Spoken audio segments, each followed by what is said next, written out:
2 at the front and 1 at the back. Despite the terror gripping the scene, all 367 passengers and 12 crew members managed to escape calmly in 18 minutes. Only minutes later, the plane is all but a fiery wreckage.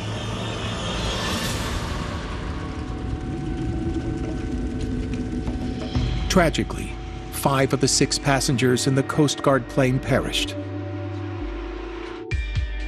Only the captain managed to exit the burning aircraft, but with some significant injuries.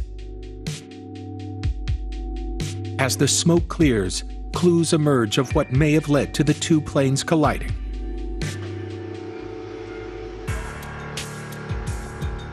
Air traffic control transcripts reveal the smaller plane was not cleared to enter the runway.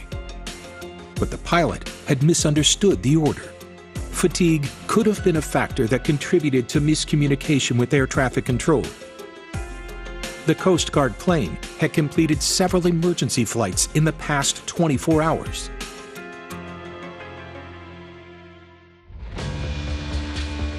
Reports of warning lights not working worsened the situation.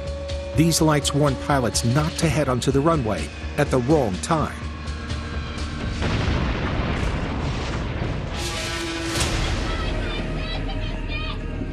However, the causes of the accident were mitigated by the response of those on the ground. The lives that were saved that day can be attributed to a combination of factors. Every aviation disaster serves as an opportunity for improvement. Haneda Airport has since introduced new measures, such as clearer communication between air traffic control and pilots, to simplify orders to prevent such tragedies from happening again.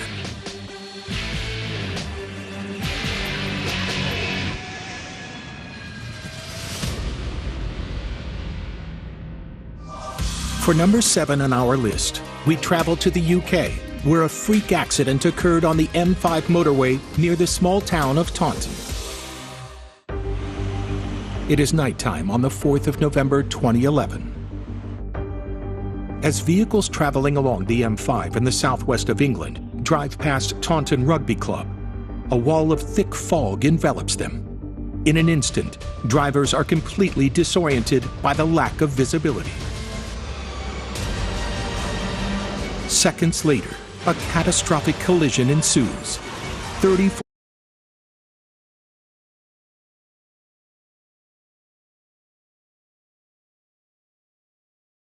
including articulated lorries carrying inflammable goods, crash into each other, creating a massive pileup. When emergency services arrive, they are faced with a horrific scene. A massive fireball with flames almost 20 feet high, raging across mangled vehicles with injured people all around. Rescue workers and the fire brigade work through the night to contain the fire and save those who can be saved.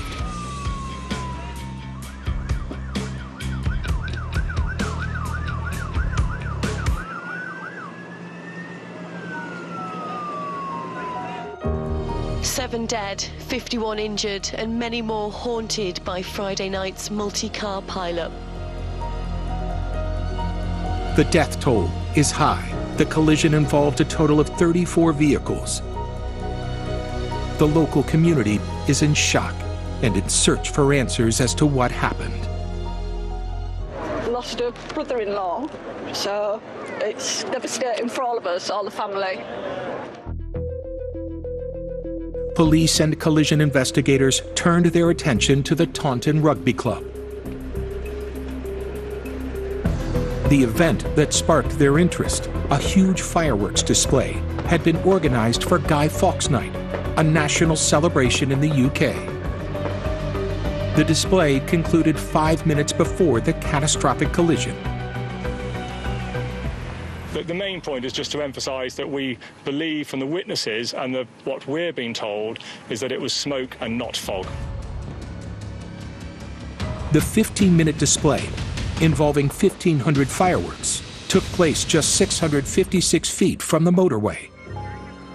But after 2 long and painful years with a full investigation, it was concluded that smoke from fireworks may have been a contributory factor, but was not the primary cause of one of the worst motorway disasters in the UK. It was, in fact, fog and not smoke that caused the pileup.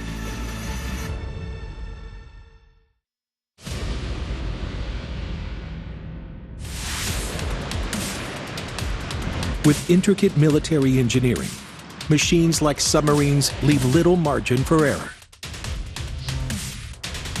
Lives are always on the line. As the U.S. Navy Commander Scott Waddell tragically learned on February 9, 2001, in a devastating incident. For number 6 in our ranking, we delve into the waters of the Pacific Ocean off the coast of Hawaii, where a mistake had catastrophic consequences. On that fateful day, 2 events are happening simultaneously in the waters south of Oahu Island. Below water, USS Greenville, a U.S. Navy nuclear submarine, had departed Pearl Harbor and is hosting a public relations event for a handful of distinguished guests.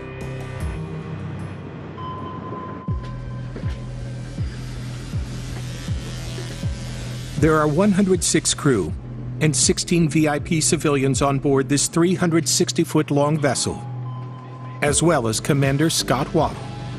The cruise is meant to impress the visitors with the capabilities of the U.S. Navy.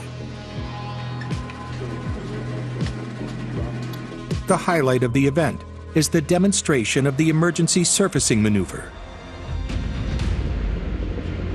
The procedure involves swiftly reducing the ship's weight by forcing air into ballast tanks,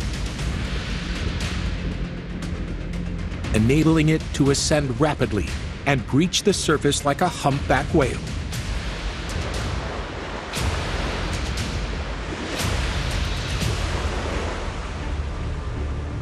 Above the water, the Japanese fishing ship Ehime Maru is on a 74-day expedition, offering fisheries and engineering training to high school students. There are 35 on board, including 13 students. Earlier, the submarine sonar had spotted the Ehime Maru nearby. The USS Greenville crew began the safety protocols for the surfacing procedure and checked their surroundings. But they are running behind schedule and are distracted by the 16 distinguished visitors cramming the control room to watch the maneuver. They rush through their surrounding checks.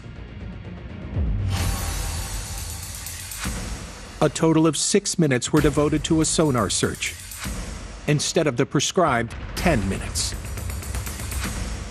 They don't make visual contact with the Ehime Maru and initiate the emergency ballast tank blow maneuver. But the small fishing boat is only 2,200 feet away from the gigantic submersible. 6,330 tons of submarine ascends with formidable power and surfaces directly under the Ehime Maru. The impact is catastrophic. Its steel rudder, reinforced to punch through Arctic ice, slices through the Ehime Maru. The small boat doesn't stand a chance. Commander Waddell realizes his terrible mistake, and immediately the Coast Guard is called. But the damage on the boat is so severe that it sinks in less than 10 minutes. 26 passengers are rescued. But 9 people trapped near the engine room perish, including 4 students.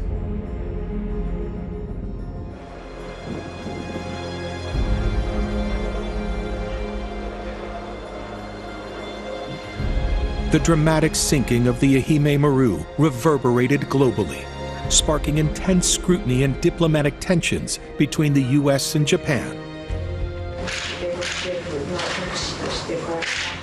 I'm here to request in the most humble and sincere manner that you accept the apology of the people of the United States, of the United States Navy.